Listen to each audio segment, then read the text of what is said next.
And there they had a shrine to this god that attracted people from all over the world.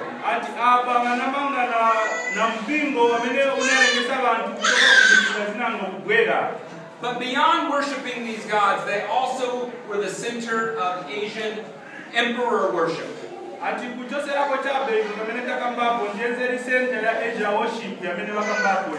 In fact, they were the first place in Asia that was given permission to build a temple to worship a living leader.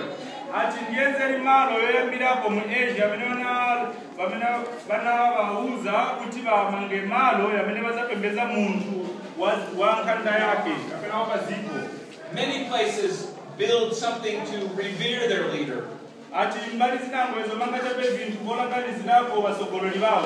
But theirs was specifically to worship the emperor.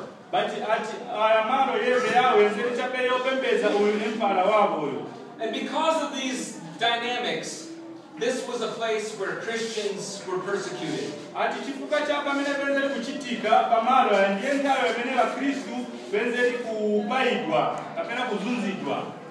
Christians easily came into conflict with Rome.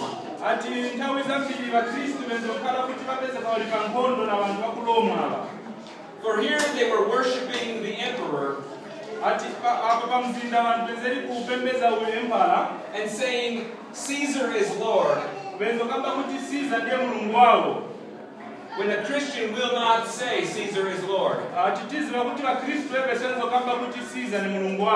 Because we recognize that only Jesus Christ is Lord. They were calling Asclepius Savior.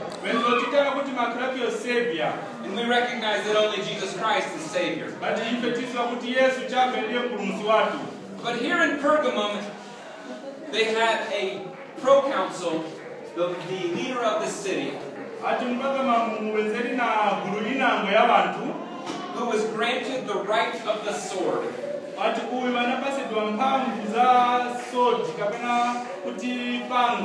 Which meant he had the right to execute anyone whenever he wanted.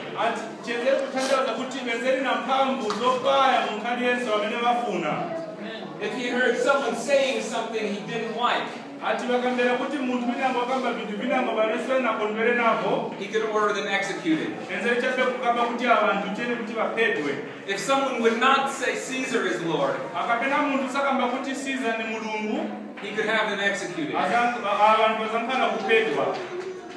And so it was a very difficult place for Christians to live. But in this context, we see this letter written. While the proconsul had the right of the sword, Jesus is introduced as he who has the sharp, double-edged sword. At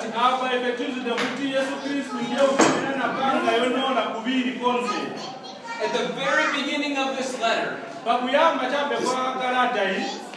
the evangelist reminds this threatened congregation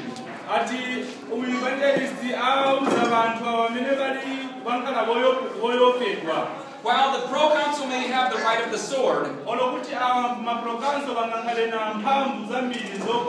it is Jesus Christ who has ultimate power over life and death.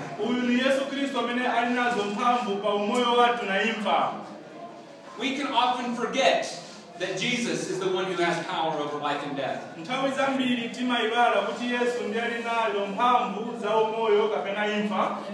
Especially when we live in a place where everything else is worshipped.